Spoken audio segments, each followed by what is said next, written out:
মধ্যপ্রাচ্য ছাড়াও অন্যান্য সোর্স থেকে জ্বালানি আনতে কাজ করছে সরকার। সংসদকে পররাষ্ট্র প্রতিমন্ত্রী বললেন, প্রবাসীদের নিরাপত্তা নিশ্চিত করা সরকারের অগ্রাধিকার। জ্বালানি তেল নিয়ে কাটেনি গ্রাহক ভোগান্তি, আজও বন্ধ অনেক পাম্প। সরবরাহ ও বিপণন স্বাভাবিক রাখতে চুয়াডাঙ্গায় ফুয়েল কার্ড বিতরণ শুরু।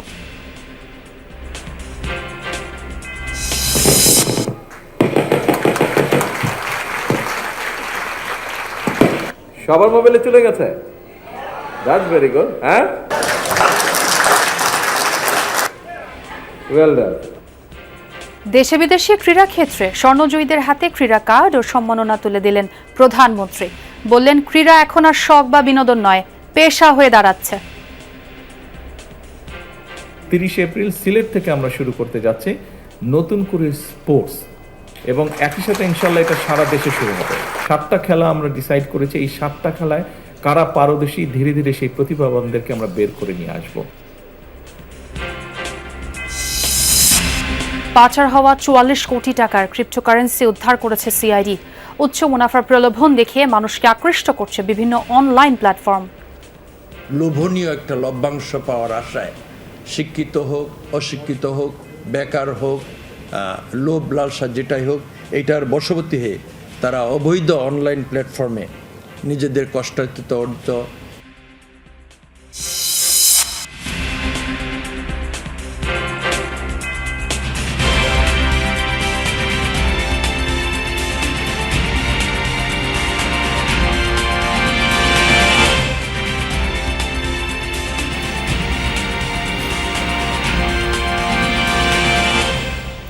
দর্শক আমন্ত্রণ যমুনা নিউজে, সঙ্গে আছে আমি ছোঁয়া খন্দকার। আর এতক্ষণ শিরোনাম দেখছিলেন। মধ্যপ্রাচ্য ছাড়াও যেসব সোর্স থেকে জ্বালানি আনা যাবে সে ব্যাপারে নিরলস কাজ করে যাচ্ছে সরকার, এবং এতে সরকার সফল হবে বলে সংসদকে জানিয়েছেন পররাষ্ট্র প্রতিমন্ত্রী শামা ওবায়েদ। সংসদে প্রশ্নোত্তর পর্বে কথা বলেন তিনি, জানান, মধ্যপ্রাচ্যে বসবাস করা প্রবাসীদের নিরাপত্তা নিশ্চিত করা সরকারের অগ্রাধিকার। সেসব দেশে বাংলাদেশের মিশনগুলো পুঙ্খানুপুঙ্খভাবে কাজ করে যাচ্ছে।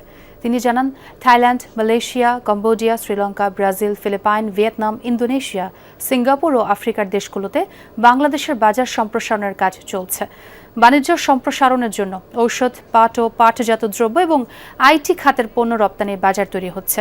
এতে বাড়বে দেশের রপ্তানি বাণিজ্য।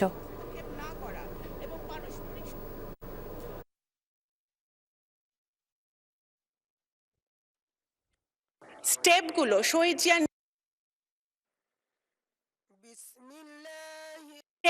শহীদ জিয়া নিয়েছিলেন তৎকালীন সময়ে, পরবর্তীকালে দেশনেত্রী বেগম খালেদা জিয়া নিয়েছেন। সেই কারণে আমাদের এই সকল দেশগুলোর সাথে আমাদের বন্ধুত্বপূর্ণ সম্পর্ক রয়েছে, এবং ইরান এবং মধ্যপ্রাচ্যের জিসিসি কান্ট্রিগুলোও কিন্তু আমাদেরকে বাংলাদেশে একটি বন্ধু রাষ্ট্র হিসেবে গ্রহণ করেছে, এবং আমাদের বাংলাদেশিরা যাতে ওখানে এই মুহূর্তে নিরাপত্তার সাথে থাকে সেটাও কিন্তু তারা নিশ্চিত করছে। জাতীয় সংসদ ভবনে চলছে ত্রয়োদশ জাতীয় সংসদের অধিবেশন। আমরা সরাসরি যাচ্ছি সেখানে। এগুলো সারা জাতি টেলিভিশনের মাধ্যমে একদম লাইভ টেলিকাস্ট করা হয়েছে, আপনারা দেখেছেন। তা আশা করি অন্যান্য মামলাতেও ইনশাআল্লাহ আইসিটি কোর্ট হোক বা অন্যান্য আদালত হোক, আদালত স্বাধীনভাবে তার বিচার কার্য পরিচালনা করবে। সেখানে আমরা কোনো ইন্টারফেয়ার করব না, করতে চাই না। এটাই বর্তমান সুশাসনের, আইনের শাসনের ব্যবস্থা আমরা কায়েম করতে চাই।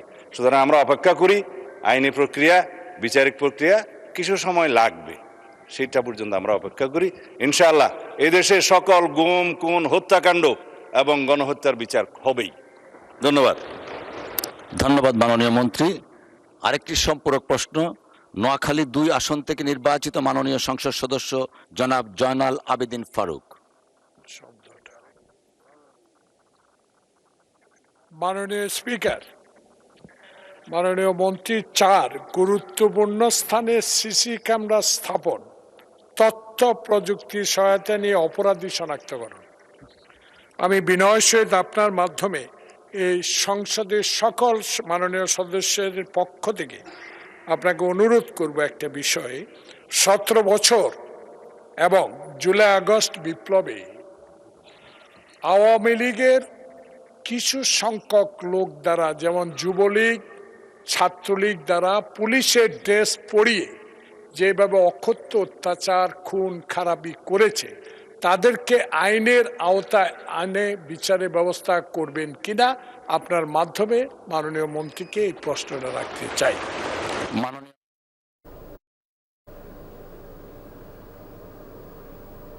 সংসদ অধিবেশন চলছে, আমরা সরাসরি যুক্ত ছিলাম সেখানে। দেশের জ্বালানির তেল পেতে দুর্ভোগের কোনো পরিবর্তন হয়নি। অনেক পাম্প বন্ধ ছিল, তাই খোলা পাম্পগুলোর সামনে ছিল দীর্ঘ লাইন। অনেক গ্রাহকই প্রয়োজনের অতিরিক্ত তেল নিচ্ছেন, তাই দ্রুতই ফুরিয়ে যাচ্ছে পাম্পের তেল। ওদিকে দৈনিক তেল প্রাপ্তির কোটা শেষ হওয়ায় পাম্পগুলো তেল পাচ্ছে না ডিপো থেকে। জ্বালানি তেল সুষ্ঠুভাবে বন্টন, তেল প্রাপ্তি তদারকি করতে সোমবার থেকে রাষ্ট্রায়ত্ত 3 কোম্পানির প্রতিনিধিদের দায়িত্ব দেওয়া হয়েছে। পাম্পগুলোতে ঘুরছেন নির্বাহী ম্যাজিস্ট্রেটও, তবুও থামছে না ভোগান্তি। দাম বাড়তে পারে এই আতঙ্কে অনেকে প্রয়োজনের অতিরিক্ত তেল নিচ্ছেন। জ্বালানি তেলের জন্য দিনের শুরুতেই দীর্ঘ লাইন। অফিস শুরুর আগে একবার যানবাহনে তেল চাই। যদিও অনেকের গাড়িতেই জ্বালানির ঘাটতি নেই, তবুও যৎসামান্য হলেও নিয়ে হতে চান নিশ্চিন্ত। আমার অর্ধেক ট্যাঙ্কি ছিল, তা আমি এখন আর কি যতটুকু নিতে পারছি নিলাম। আমি এখন পর্যন্ত দেখি নাই কাউরে তেল থাকতো তেল নিছে। সরকার বলছে তেলের কোনো সংকট নাই, পামালারা বলতেছে তেল নাই। আর বাঙালি তো হুজুগে পাগল। পরিবাগের এই ফিলিং স্টেশনে কেউ কেউ অপেক্ষা করছেন 2 থেকে 3 ঘন্টা। শাহবাগ ছাড়িয়ে অপেক্ষার সারি চলে গেছে কাটাবন পর্যন্ত। নিউ মার্কেট 2টা ঘুরিয়া ওইদিকে পাম্প বন্ধ। আজিমপুর থেকে আসছে 5 লিটার তেল পেলে আমি পুরো একটা সপ্তাহ চলে যাবে, আমি আর এই সপ্তাহে আসবো না। গ্রাহকের এই অতিরিক্ত চাহিদা মেটানো যাচ্ছে না, তাই রাজধানীর অনেক পাম্প বন্ধ। যেগুলো খোলা আছে সেখানে গ্রাহকরা হুমড়ি খেয়ে পড়ছে। মিরপুর রোডের সোনার বাংলা সার্ভিস সেন্টারে তেমনই চিত্র। তেলের ট্যাঙ্কার আসতেই হুমড়ি খেয়ে পড়ছে সবাই। রবিবারও এই পাম্পটি 44,000 লিটার জ্বালানি বিক্রি করেছে। স্বাভাবিক সময়ে কখনোই একদিনে এত বিক্রি হয় না। সবার জায়গা থেকে একটা পেনিক ইস্যু এখনো চলছে। আমরা নর্মালি সোনারবাংলা থেকে 25 ম্যাক্স 30,000 লিটার সেল হয়। এটা প্রিভিয়াস অভিজ্ঞতা, আমি 15 ইয়ার্স এখানে আছি, এত সেল আমি কখনো দেখি নাই। এই লম্বা লাইন, এখন লম্বা লাইন গেছে আমার টাউন হল মমতা বাজার, এটা কিন্তু অস্বাভাবিক। মাঝের সিটগুলো আছে, এই যে মাঝের সিটগুলো ডিপো থেকে যেটা চালান করা হয়েছে, এটার সাথে আমরা মিল দেখে দেখতেছি যে মিল আছে কিনা। পাম্পগুলোতে জ্বালানি তেল ঠিকমতো দেয়া হচ্ছে কিনা তা তদারক করছেন মন্ত্রণালয়ের একজন নির্বাহী ম্যাজিস্ট্রেট। তিনি জানান, অতিরিক্ত তেল না নিতে গ্রাহকদের সচেতন করা হচ্ছে। এই সংকটটা মানুষ হয়তো আতঙ্কিত হয়ে কোনো কারণে তারা নিজেরা রিজার্ভ করতেছে। হয় এটা ব্যক্তি পর্যায়ে হতে পারে, অথবা যারা অবৈধ মজুতকারী আছে তারাও মজুত করতে পারে। বিশ্ববাজারে জ্বালানি তেলের দাম বাড়ার খবর পেয়ে গ্রাহকরা অতিরিক্ত তেল সংগ্রহ করছে, বলছেন পাম্প সংশ্লিষ্টরা। শাকিল হাসান, যমুনা নিউজ, ঢাকা। দর্শক, রাজধানীর পেট্রোল পাম্পগুলোর সার্বিক অবস্থা আপনাদের একটু দেখাতে চাই। আসাদ গেটে আছেন আমার সহকর্মী রিয়াজ রায়হান, তার সঙ্গে কথা বলবো। রিয়াজ, পাম্পে তেল নিতে আসা পরিবহনের চাপ এখন কেমন দেখছেন? এখনো কি সেই দীর্ঘ লাইনই রয়েছে এবং পর্যাপ্ত তেল আছে কিনা? সরেজমিনে কি দেখলেন আপনি?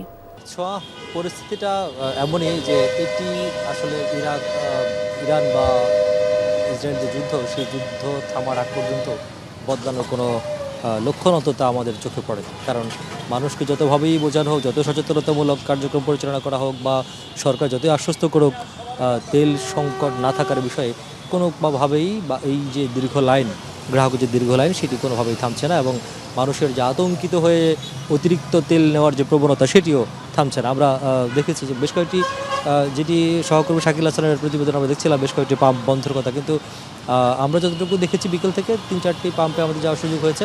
এখানেই অন্তত 2টি পাম্প রয়েছে, সেখানে তেলের এখন পর্যন্ত কোনো সংকট নেই। সব ধরনের জ্বালানি রয়েছে, অর্থাৎ অকটেন, পেট্রোল বা ডিজেল, 3 ধরনের জ্বালানি এখানে রয়েছে। দেখছেন দীর্ঘ লাইন, এটি একেবারেই যে পাম্পটি রয়েছে পিডাব্লিউডি স্পোর্টস ক্লাব, সেটি থেকে একেবারে শুরু করে আসাদ গেট থেকে এটি একেবারে চন্দ্রমধ্যে অর্থাৎ জিয়াদ্দর পর্যন্ত গিয়ে ঠেকেছে এই যে লাইন, সেই লাইনটি। তারপরের যেই অংশটি রয়েছে, পরে যে সোনার বাংলা সার্ভিস লিমিটেড যেটি রয়েছে পেট্রোল পাম্প, সেটির লাইন গিয়ে ঠেকেছে একেবারেই গণভবন পর্যন্ত। তো অর্থাৎ জুলাই জাদুঘর যেটি এখন নতুন নামকরণ করা হচ্ছে, সেই পর্যন্ত গিয়ে লাইন ঠেকেছে। অর্থাৎ বলা চলে যতভাবেই বলা হচ্ছে সংকট নেই, তবুও মানুষ মূলত আতঙ্কে, একমাত্র কারণ যে আতঙ্কের কারণেই মানুষ অতিরিক্ত তেলের বা জ্বালানি মজুত করছে, আর সেই কারণে এই দীর্ঘ লাইন কোনোভাবেই কমছে না। রিয়াজ, আপনাকে অনেক ধন্যবাদ এখনকার আপডেট দেওয়ার জন্য। আগামী 30 এপ্রিল সিলেট থেকে শুরু হতে যাচ্ছে নতুন কুড়ি স্পোর্টস, যা পরবর্তীতে সারা দেশে চালু হবে। আর এমনটি জানিয়েছেন প্রধানমন্ত্রী তারেক রহমান।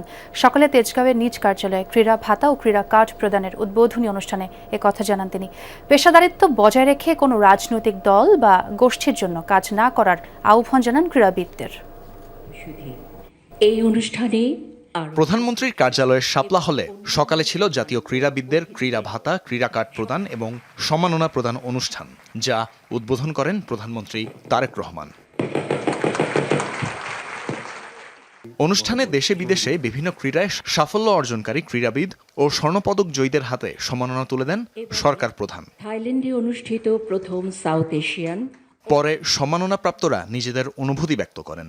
এ সময় খেলোয়াড়দের লিখিত বক্তব্যের বদলে নিজ অভিজ্ঞতা তুলে ধরার আহ্বান জানান প্রধানমন্ত্রী। তুমি স্ক্রিপ্টটা দেখো না, তুমি অনুভূতির কথা বলেছো তো, তুমি নিজে থেকে বলো। Thank you sir. বক্তৃতা দিতে গেলে আসলে খুবই নার্ভাস ফিল হয় এবং এরকম একটা মোমেন্টে তো কথাই নাই। তারপরেও বক্তৃতা দিলে আমি এখনো নার্ভাস।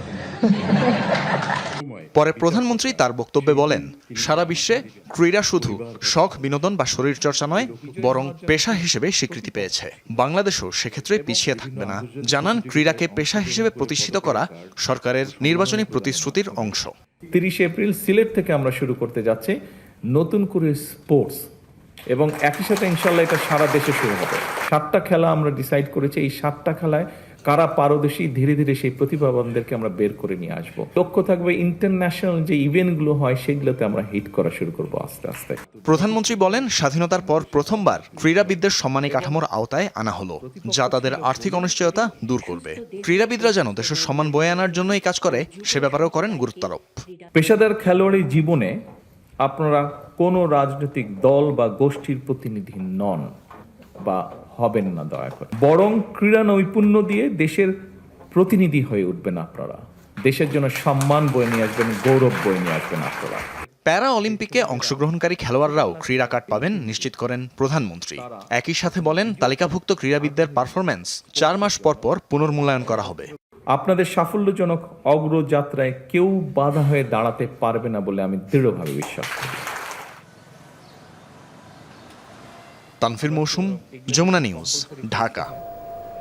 ইউনিসেফের মাধ্যমে হামসহ 6 রোগের টিকা এপ্রিলের প্রথম সপ্তাহে আসছে বলে জানিয়েছে স্বাস্থ্য মন্ত্রণালয়। মন্ত্রী জানিয়েছে, দ্রুত টিকা আনা হচ্ছে, সেই অনুযায়ী টিকা কার্যক্রম শুরু হবে। সোমবার দুপুরে সচিবালয়ে মার্কিন রাষ্ট্রদূত ব্রেন্টি ক্রিস্টেনসেনের সাথে বৈঠক শেষে স্বাস্থ্যমন্ত্রী সর্দার মোহাম্মদ শাখত হোসেন কথা জানান। দুই দেশের মধ্যে সংক্রমণ রোগ, নার্সিং সেবা উন্নীতকরণ, আইসিইউ সেবা সহ বিভিন্ন রকমের স্বাস্থ্য ঝুঁকি মোকাবেলায় 5 সদস্যের জয়েন্ট ওয়ার্কিং গ্রুপ তৈরির সিদ্ধান্ত হয়েছে। আগামী মে মাসের মধ্যে এর রূপরেখা তৈরি করা হবে। হামের প্রাদুর্ভাব বৃদ্ধি হওয়ার বিষয়ে স্বাস্থ্যমন্ত্রী শাখত হোসেন বকুল জানান, সরকার এই ব্যাপারে সব ধরনের ব্যবস্থা নিচ্ছে। ক্যাম্পিং করা হয় নাই, টিকা দেওয়া হয় নাই। আমরা টিকা আনার জন্য 604 কোটি টাকা বরাদ্দ করেছি। মিনিস্ট্রি অফ ফিনান্স কমিটিতে সেটা পাস হয়েছে। দ্রুত গতিতে ইনশাল্লাহ আমরা ভ্যাকসিন আনবো।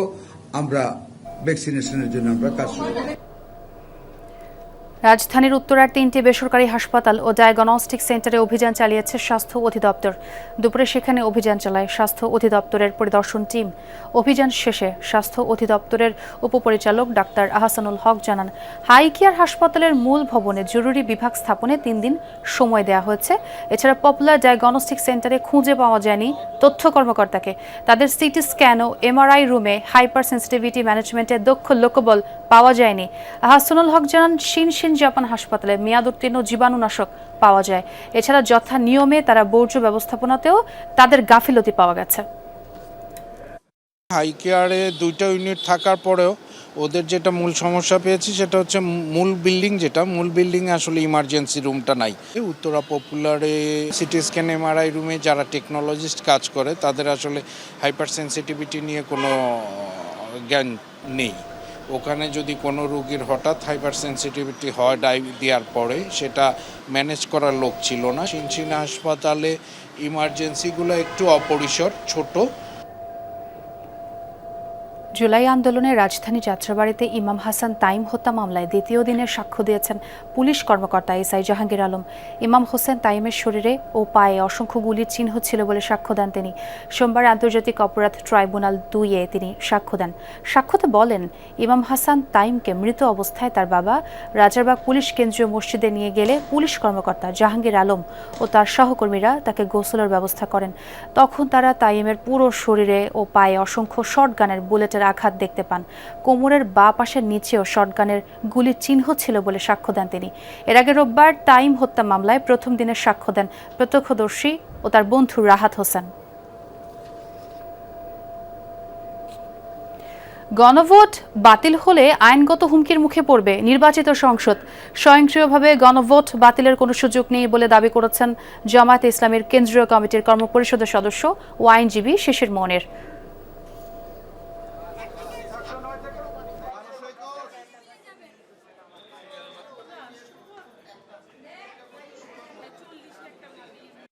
এখন এসে তারা বলছেন এই আইনগুলো ল্যাপস হয়ে যাবে, নতুন করে পুনর্বিবেচনা করে আইন প্রণয়ন করা যেতে পারে। আমরা মনে করি this is disregard to the whole reform process, this is also disregard to the international community.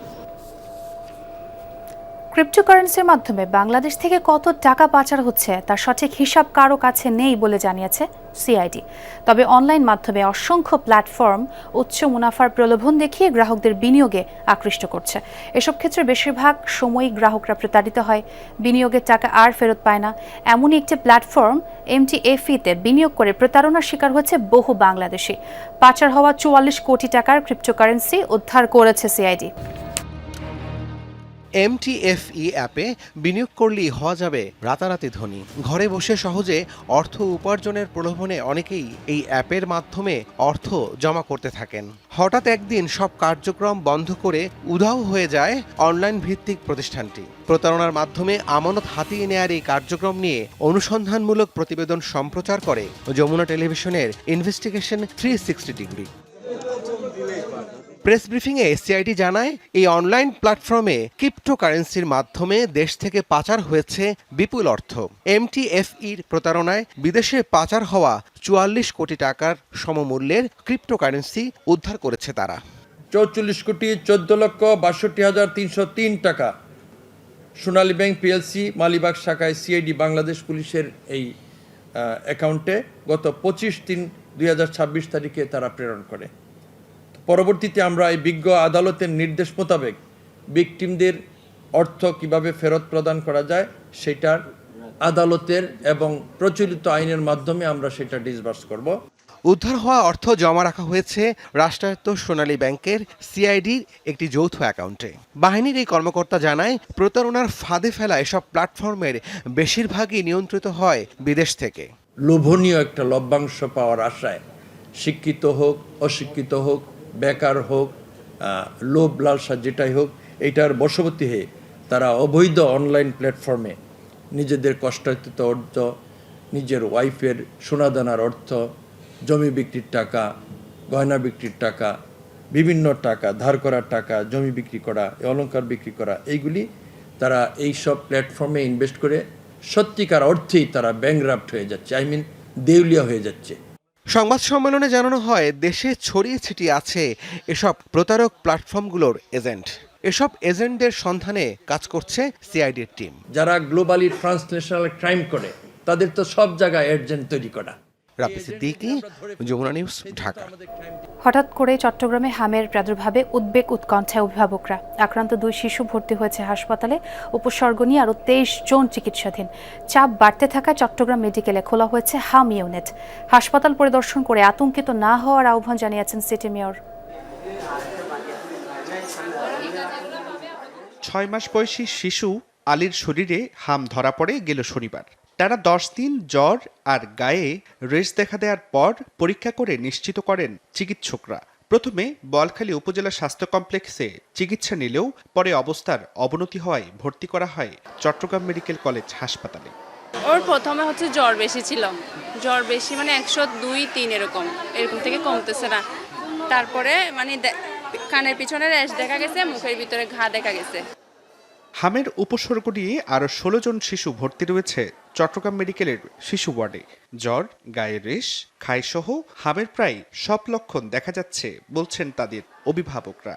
শরীরে নিউমোনিয়া দেখা যাচ্ছে, তারপরে আপনার গাম দেখা যাচ্ছে, তারপরে ওনার টান বেড়ে গেছে, জ্বর, কাশি, তারপরে গায়ের মধ্যে এগুলো উঠছে। এখন কালকে ভর্তি হয়েছি। ঠান্ডা তো এদের কফ তো আপনার গাছ জ্বর। ডাক্তার বলছে ওর অ্যান্টিবায়োটিক আরো চলবে, কারণ ওর র্যাশ বাড়ি গেছে, তো এটার জন্য আর কি। অবস্থা এখন মোটামুটি আছে, বেশিও না কমও না, মিডিয়াম মধ্যে আছে। হঠাৎ করে হামের প্রাদুর্ভাব দেখা দেয় চট্টগ্রাম মেডিকেলে শিশু ওয়ার্ডের 2টি কক্ষকে হাব ইউনিট ঘোষণা করেছে কর্তৃপক্ষ। সংক্রমণ ছড়ানো ঠেকাতে আক্রান্তদের আলাদা রেখে চিকিৎসা দেয়া হচ্ছে।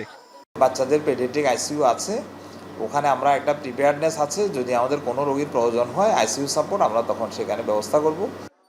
সকালে হাসপাতালে গিয়ে পরিস্থিতি পরিদর্শন করে আতঙ্কিত না হয়ে সচেতন থাকার আহ্বান জানান মেয়র। টাইফয়েড, টিটেনাস, তারপর মিজেলস, পোলিও, এগুলো তো আছেই রুটিন। এগুলি ছাড়াও এই স্পেশাল টিকাগুলো আমরা দিচ্ছি। চট্টগ্রাম সিটি কর্পোরেশন কোনো ঘাটতি নেই, আমাদের পর্যাপ্ত পরিমাণে টিকা রয়েছে এবং টিকা দিচ্ছে। যেগুলো সাসপেক্টেড কেস এদেরকে আমরা স্যাম্পল কালেকশন WHO-এর মাধ্যমে কালেকশন করে আমাদের মহাখালীতে যে IPS institute of public health আছে ওখানে পাঠানো হয়। ওখান থেকে যখন রিপোর্ট আসে, যখন কনফার্ম রিপোর্ট আমরা পাই, তখন বলে যে আমরা এটাকে হাম বা মিজেলস। সিভিল সার্জন কার্যালয়ের তথ্য মতেই মা ও শিশু হাসপাতালেও এক শিশুর হাম শনাক্ত হয়েছে। এছাড়া বিভিন্ন বেসরকারি হাসপাতালে উপসর্গ নিয়ে ভর্তি আছে আরও 7 জন। জুবাইর রিফাত, যমুনা নিউজ, চট্টগ্রাম। মাদারীপুরে 2 কিশোর গ্যাংয়ের মধ্যে দফায় দফায় সংঘর্ষে শতাধিক ককটেল বিস্ফোরণের ঘটনা ঘটেছে, আহত হয়েছে 5 জন। পৌর শহরের থানাতলী এলাকায় গতকাল সন্ধ্যা থেকে শুরু হওয়া সংঘর্ষ চলে ভোর রাত পর্যন্ত। স্থানীয় জানায়, গত শনিবার একটি বিয়ের অনুষ্ঠানে চেয়ার নিয়ে বসাকে কেন্দ্র করে থানতলী এলাকার আকিব ও পাগদি এলাকার মঈন মুন্সির মধ্যে বাকবিতণ্ডা হয়। উপস্থিত অতিথিরা বিষয়টি মীমাংসাও করে দেন। তবে এর জের ধরেই রোববার সন্ধ্যায় সংঘর্ষে জড়ায় আকিব ও মঈন গ্রুপ। খবর পেয়ে ঘটনাস্থলে যায় পুলিশ। টিয়ার শেল ছুড়ে নিয়ন্ত্রণে আনে পরিস্থিতি। পরে আবারও মারামারিতে জড়ায় তারা। পাগদি এলাকায় অন্তত 15টি বসত ঘরে ভাঙচুর চালানো হয়। এলাকায় অতিরিক্ত পুলিশও মোতায়েন করা হয়েছে। ঢাকা বিশ্ববিদ্যালয় চারুকলা অনুষদে শুরু হলো বাংলা বর্ষবরণ ও আনন্দ শোভাযাত্রার উদযাপন প্রস্তুতি। অনুষদের জয়নুল গ্যালারিতে আয়োজনের উদ্বোধন করেন 21শে পদকপ্রাপ্ত চিত্রশিল্পী অধ্যাপক ডক্টর মোহাম্মদ আব্দুস সাত্তার। এবছর আনন্দ শোভাযাত্রার মোটিভ তৈরি ও ব্যবস্থাপনার দায়িত্বে থাকবে চারুকলা অনুষদের 71তম ব্যাচ। উদ্বোধনী দিনে চারুকলার বকুলতলা হতে আনন্দ মিছিল করে অনুষদের শিক্ষার্থীরা। বর্ষবরণ প্রস্তুতির শুরুতে মুড়িকি, বাতাসা বিতরণ ও ঢাকের তালে আনন্দ উদযাপন করেন তারা। পরে রং তুলির আঁচড়ে ছবি এঁকে এই বছরের কার্যক্রম শুরু করেন চিত্রশিল্পী ডক্টর আব্দুস সাত্তার ও চারুকলা অনুষদের ডিন ডক্টর আজহারুল ইসলাম শেখ। এবারে আরও সুন্দরভাবে আমাদের এই পহেলা বৈশাখের অনুষ্ঠানটা করা সম্ভব হবে সকলের সহযোগিতায়। তারই আজকের শুভ সূচনা হলো। আমাদের চারুকলা অনুষদের শিক্ষক, অ্যালামনাই, শিল্পী, শিল্পপ্রেমী, সংস্কৃতিকর্মী, এমনকি আপনাদের সহযোগিতায় সকলের অংশগ্রহণে আমরা সেই জিনিসটি করতে চাই। এখন থেকে স্পাইসি ক্রিসপি পটাটা প্রাণ পটাটা একটি স্বনির্ভর বিস্কুট। দৌলতদিয়ায় বাস ডুবির ঘটনায় নিহতদের স্মরণ, নিরাপদ সড়ক এবং জেলা বাস মালিক সমিতির সিন্ডিকেটের কারসাজি বন্ধের দাবিতে রাজবাড়ীতে মানববন্ধন করেছে সাধারণ শিক্ষার্থীরা। সকালে জেলা প্রেস ক্লাবের সামনে এই মানববন্ধনের আয়োজন করা হয়। এ সময় বাস মালিক সমিতির সিন্ডিকেট ভেঙে উন্নত সার্ভিস চালু, অদক্ষ চালকের বিরুদ্ধে ব্যবস্থা গ্রহণ, নিরাপদ সড়ক নিশ্চিতকরণ সহ দ্রুত সময়ের মধ্যে দৌলতদিয়া পাটুরিয়া রুটে দ্বিতীয় পদ্মা সেতু নির্মাণের দাবি জানান বক্তারা। মানববন্ধনে বাস ডুবির ঘটনায় নিহত জ্যোৎস্না বেগমের স্বজন, স্থানীয় রাজনৈতিক ব্যক্তি এবং সাধারণ শিক্ষার্থীরা অংশ নেন।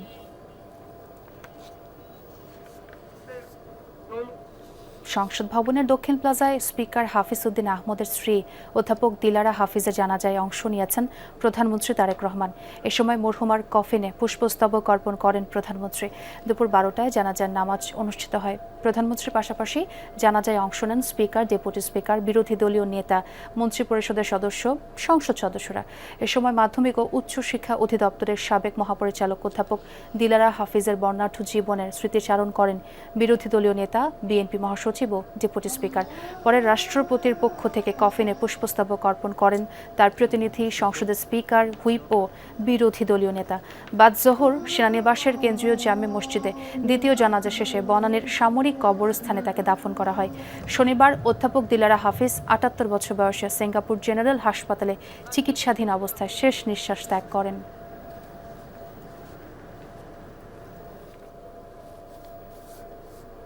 দর্শক, এ ছিল যমুনা নিউজ।